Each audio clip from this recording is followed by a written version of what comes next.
नमस्कार। हमारे खास मुलाकात में अठमलगोला के पैक्स अध्यक्ष सह मुखिया संतोष जी हमारे साथ मौजूद हैं। इनसे जानेंगे इनके पंचायत के विकास का कार्य एवं इनसे जानेंगे आगे की रणनीति। कुछ ही दिनों में चुनाव होगा, क्या इनकी रणनीति होगी आगे या और क्या विकास का कार्य करेंगे, और इनसे जानेंगे क्या पूरा क्या अधूरा। इस मुद्दों पे हम बातचीत करेंगे। सर, आपका स्वागत हमारे चैनल में। सर्वप्रथम आपका हमारे पंचायत हमारे प्रखंड में स्वागत है एवं हमारे सभी सम्मानित जनता को नमस्कार प्रणाम। मुखिया जी, आपकी विगत 5 वर्ष के कार्यकाल में कैसा अनुभव रहा और क्या क्या आपने विकास का कार्य अपने पंचायत में किए, क्या पूरा क्या अधूरा रह गया?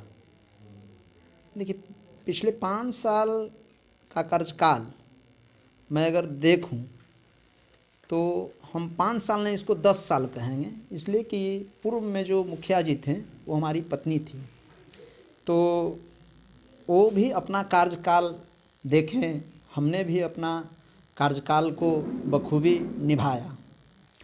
तो निभाने में अच्छा और ख़राब का तो सही दिशा निर्देशन हमारे जनता जनार्दन देते हैं, इस पर हम क्या बोलेंगे। जनता जो बोलती है और जो कहती है उसको हम सर माथे रखते हैं, इसलिए हम उनके निगाहों पर चलते हैं। उनका जो निर्देश होता है, उनका जो आदेश होता है, हम उसको ज़मीन पर कार्य करने का प्रोपगंडा बनाते हैं। हाँ, एक बात मैं कहूँगा, सरकार का जो गाइडलाइन है उसको हम लोग फॉलो करते हैं, उसको हम फॉलो करते हैं और उसी के अनुसार हम पंचायत में कार्य करते हैं। तो देखिए, 2-3 मुद्दा बहुत महत्वपूर्ण होती है गरीब जनता के लिए, जैसे में पेंशन योजना, पीएचएच कार्ड जिसे हम लोग राशन कार्ड कहते हैं, या शौचालय। ये 2-3 योजना जो है बहुत ही गरीब गुरबा के लिए महत्वाकांक्षा योजना, और मुखिया जी की ओर एकदम टकटकी निगाहें से वो देखते रहती है कि मुखिया जी क्या कर रहे हैं। और अगर वो योजना उनके दरवाजे पर पहुंच जाती है तो आशीर्वाद रूप में माने जो भी होता है वो बोलती है, और मेन यही निगाह है जो वो जनता के बीच में वो हमको दिलों पर अपना राज करने का वो मैंडेट देते हैं। तो इसको हम सर्वप्रथम इसी को हम मानते हैं। योजना तो आते रहती है, जाते रहती है, ये सभी कोई भी मुखिया जी बनेंगे तो योजना को जो सरकार का गाइडलाइन है उसको अमली जामा पहनाएंगे, मगर जो काम करने वाला व्यक्ति होता है वो सर्वप्रथम गरीबों का अगर कार्य होता है तो हम समझते हैं कि हमने 100% परीक्षा में पास किया। किन किन योजनाओं को अभी तक आपने पूरा किया और क्या योजनाएं कुछ कैसे अधूरा रह गया है, उस पर जरा प्रकाश डालना चाहिए। विगत 5 वर्षों में जो भी गरीबी रेखा से नीचे जो प्रधानमंत्री आवास योजना का स्कीम था, मैंने उसमें वो सूची को सेलेक्ट करते हुए जो लेने लायक व्यक्ति थे, मैंने लगभग 5 वर्षों में 500 व्यक्तियों को मैंने उसको प्रधानमंत्री आवास योजना बनाने के लिए उसको सारी राशि बिना किसी लाव लश्कर को मैं उसके अकाउंट में भेजवाने का कार्य किया। कोरोना काल में माननीय मुख्यमंत्री जी का एक आया कि जिनका राशन कार्ड नहीं बना है, एक आधार कार्ड पर अगर एक व्यक्ति का एक आधार कार्ड है तो उन्हें मुफ्त में 5 केजी अनाज देने का वो कार्य किए।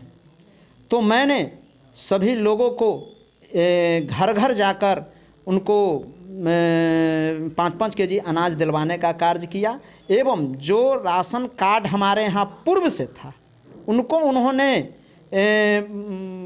फ्री में 5 केजी और प्लस किए। उसमें भी मैं सभी जन वितरण दुकानदार को बुलाकर मैंने अपने सभी भाई को दम बंधु को कहा कि आप निस्वार्थ आप बढ़िया से इसको वितरण कीजिए और हम आपके साथ हैं, आप मेरे साथ रहिए।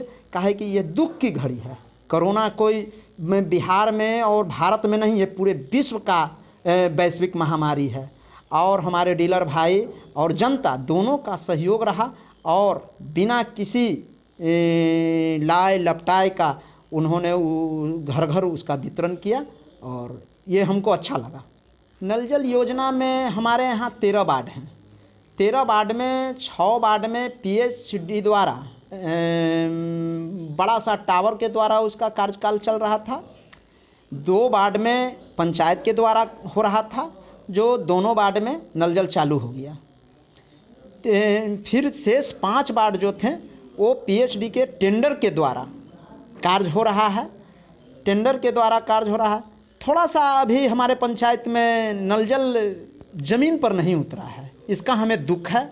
और मैं लगातार अपने पदाधिकारीगण एवं संवेदक को मैं रिक्वेस्टली मैं उनको बोल रहा हूं कि यथाशीघ्र माननीय मुख्यमंत्री जी का ये ड्रीम प्रोजेक्ट है, गर्मी का मौसम आने वाला है, आप इसको यथाशीघ्र चालू कर दिए। वो भी लगे हुए हैं, हम उनको नहीं कहेंगे कि वो नहीं लगे हुए हैं, मगर वो भी लगे हुए हैं कार्य को अंतिम रूप देने में।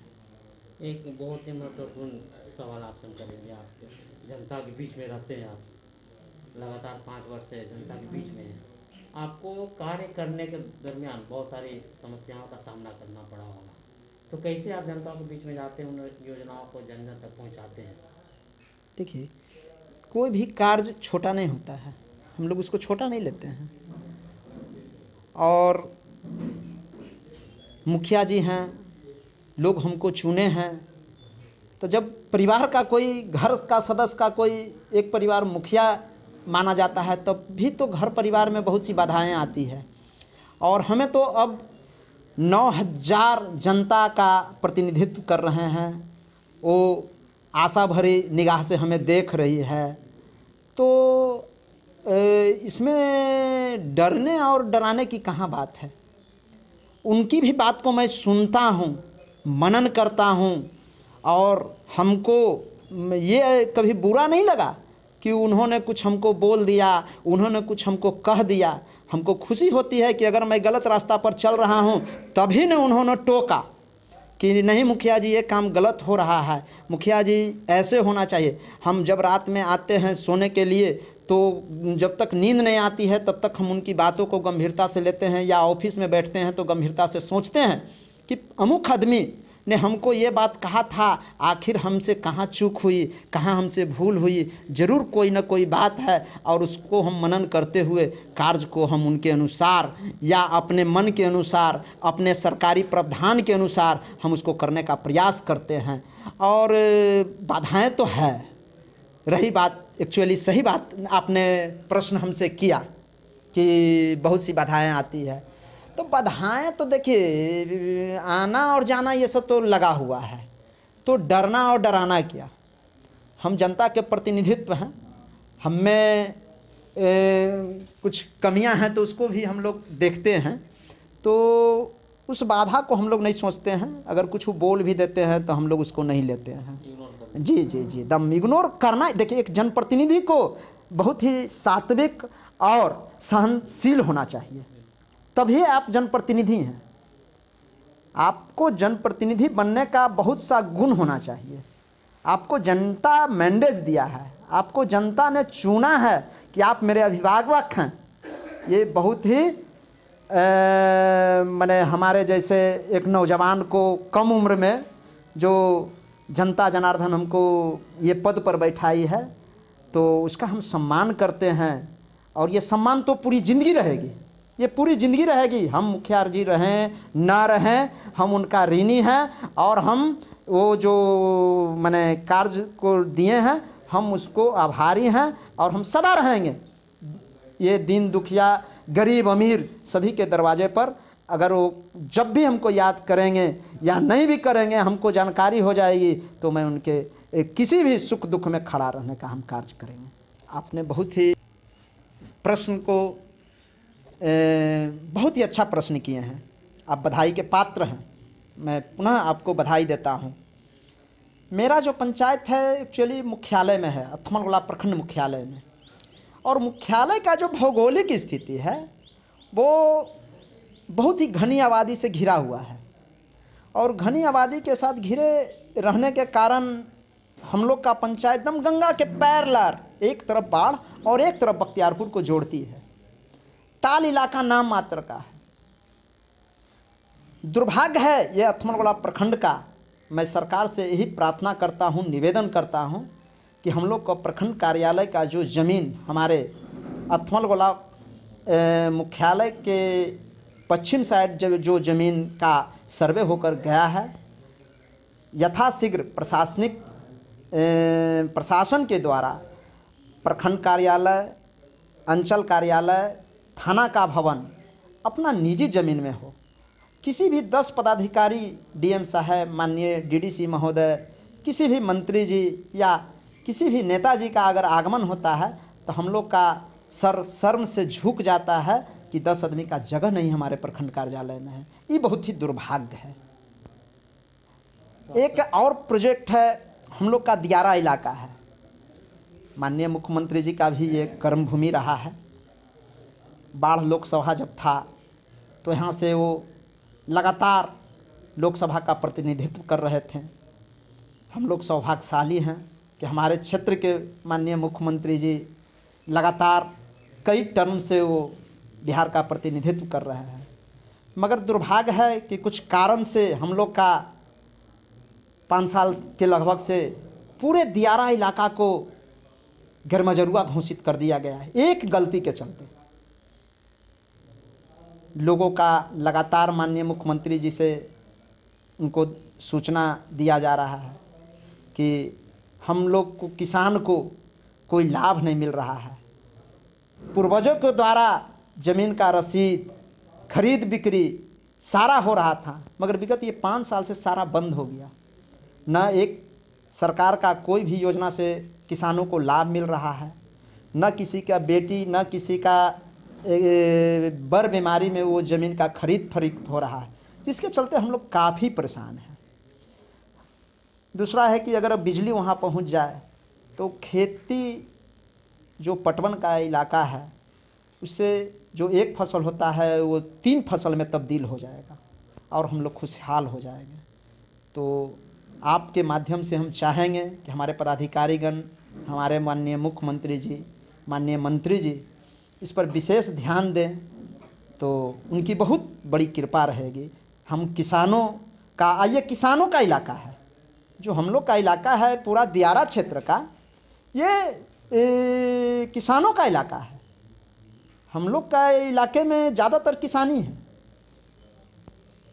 तो इसको हम लोग प्रमुखता से हर बार उठाते हैं। कोई भी चुनाव हो, पंचायत चुनाव हो, विधायक जी का चुनाव हो, सांसद महोदय का चुनाव हो, माने मुख्यमंत्री जी भी कभी आते हैं, जो भी वो तो सारे इलाके के ही लोग को, पुराने लोगों को जानते पहचानते हैं। हम लोग तो नए लड़के हैं तो हम लोग को तो नहीं पहचानते हैं, मगर हम लोग को गार्जियन जो भी हैं उनको फेस टू फेस वो जानते हैं और उनको नज़र में है, उनके नज़रों में है। और उन्होंने एक शायद हम सुने हैं कि एक प्रतिनिधि मंडल पदाधिकारीगण का पैनल तैयार किए हैं कि भाई देखिए ये दियारा के ज़मीन को, अगर ये हो जाता है तो हम लोग का बहुत बड़ा भाग का दरवाज़ा खुल जाएगा। जनता जनार्दन तो सर्वोपरि है। हम उनसे इतने हाथ जोड़ के विनती करेंगे कि प्रतिनिधित्व जो भी हो, ये 3 स्तरीय जो चुनाव होती है, हम लोग का पंचायत में वैसे व्यक्ति को चुना जाए जो सभी समाज को लेकर चलने का कार्य हो और सभी के सुख दुख में वो खड़ा रहे और बहुत ही आसानी से वो मुलाकात हो जाए, वो उस बात को गंभीरता से ले और सभी लोगों का सम्मान की दृष्टि से देखे। यही मेरा आग्रह है अपने जनता और जनार्दन को। तो ये थे हमारे साथ मुखिया संतोष सिंह। इनका कहना है कि आपका साथ सबका विकास होगा। हम लगातार 5 वर्षों से कार्य कर रहे हैं, यहाँ पे कुछ कमी भी रह गई है, सरकार से आग्रह कर रहे हैं, अपने ऊपर के सभी पदाधिकारी से आग्रह कर रहे हैं कि इस क्षेत्र के विकास के लिए यथासंभव प्रयास कीजिए, ये पंचायत एक आदर्श पंचायत बन सके।